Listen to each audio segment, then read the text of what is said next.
This meeting is being recorded. You are in the meeting hosted by David Rosenfelder with one participant. Your audio is muted. Your video is on. The meeting is being recorded. Welcome back to the Boldly Blind podcast. Let's call these shorter episodes On My Mind and in the News. And what are these little segments going to discuss? But topics that may not appear at first to look like matters that relate to disabilities or to specifically blindness, but in some way to affect us. Let's take a look at today, housing, for example. Well, what may affect people in general with looking at the housing market is the rising prices in some parts of the country. Is that automatically going to mean that those supporting higher housing costs or housing that affordability that has less vouchers automatically shut people out that have disabilities? Not necessarily. Sometimes it's a matter of how do you handle housing in an urban setting versus a rural setting versus a high-class suburban. Where is the priorities? So you have to look a little bit more in the deep beyond the surface. When you look at housing, you also take a look at which disability is being affected, if any. So let's look at, okay, if you're looking at housing affordability, great, such as one that was signed recently in Florida to make affordability better for seniors, for veterans near military bases and VA hospitals and so forth, more accessible. Well, where in relation to paratransit lines, where in relation to public bus lines is this housing going to be? How accessible are the funds and the paperwork that is available for getting this lower cost housing or better affordability and yet remain the same quality?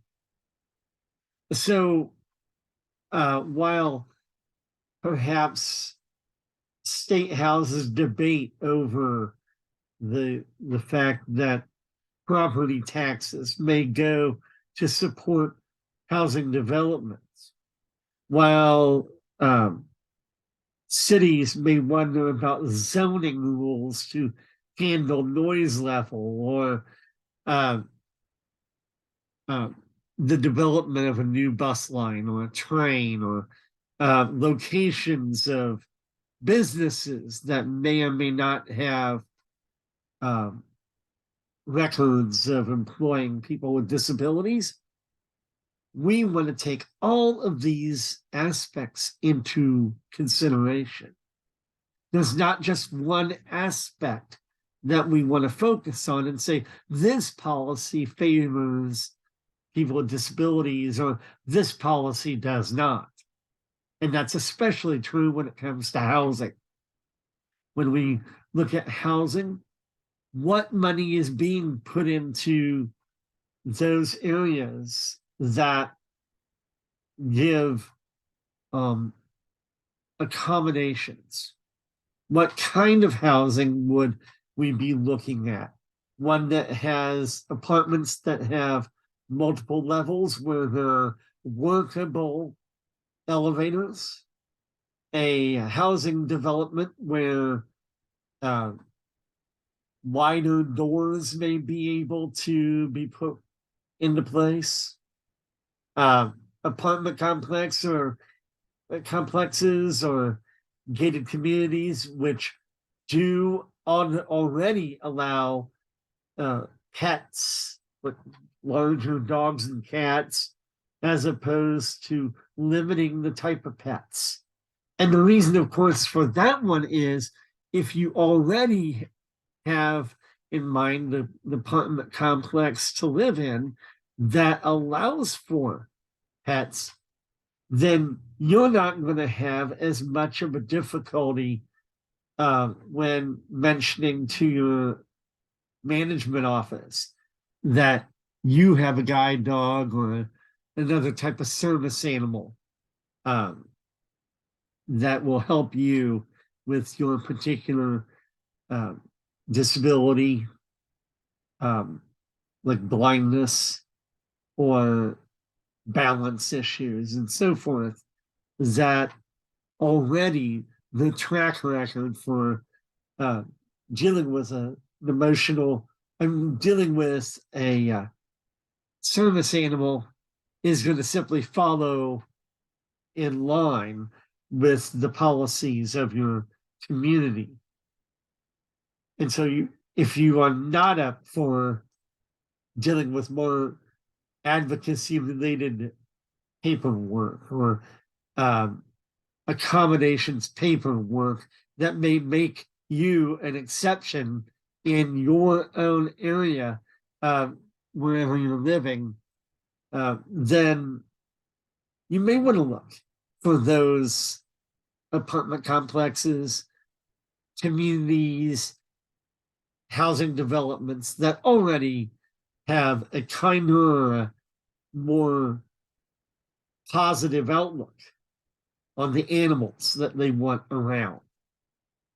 That's true also if you want to look for, is there a bus line in your area? Of course, some developments don't want the noise.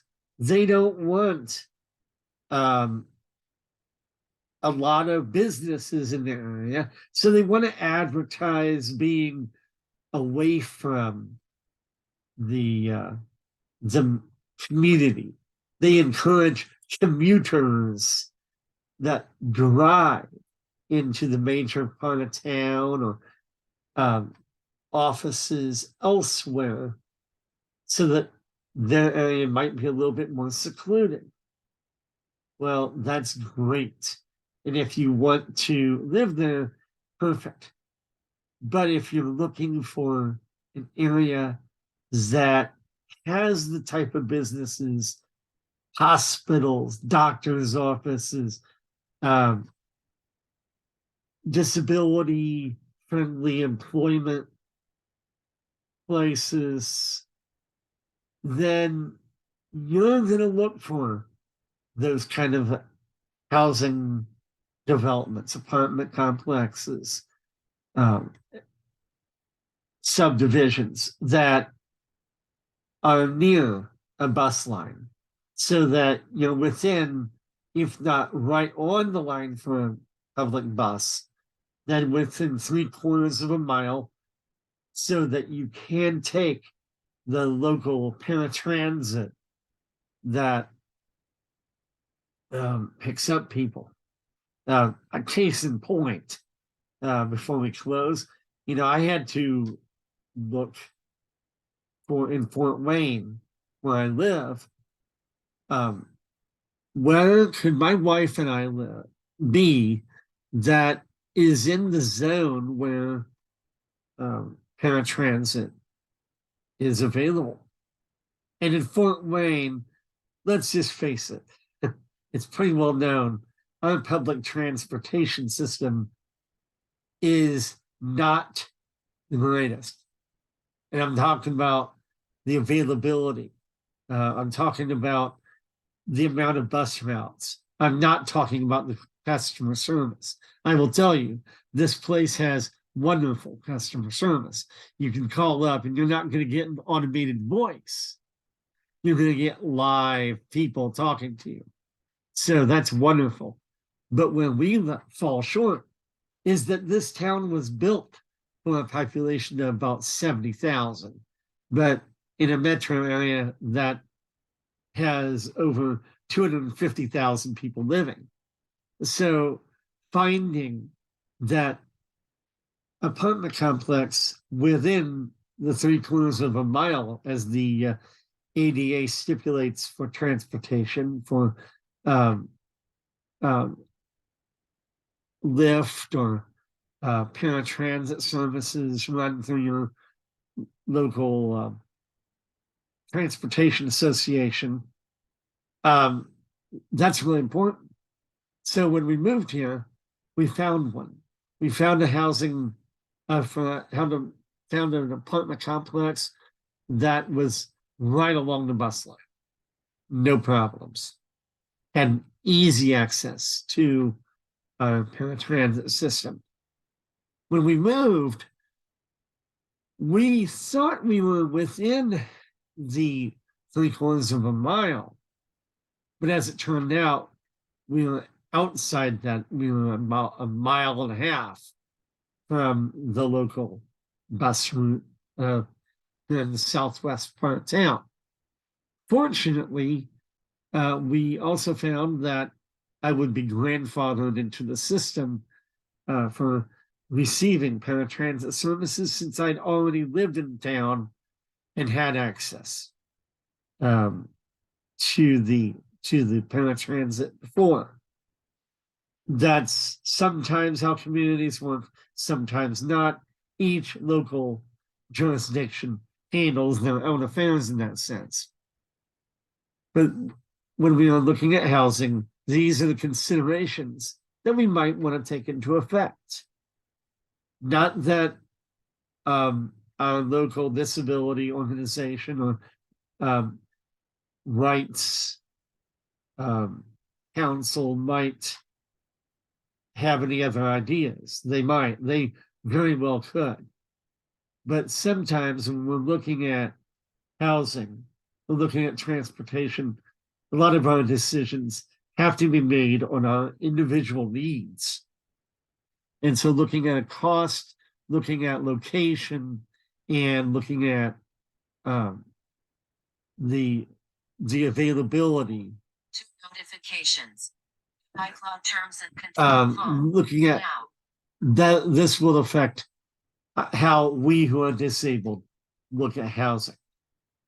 Till next time, that's what's on my mind. Now, what's on yours? Be sure to tune in to boldlyblind.blog, follow the posts, and engage. I look forward to hearing from you and continue navigating life's contours boldly blind.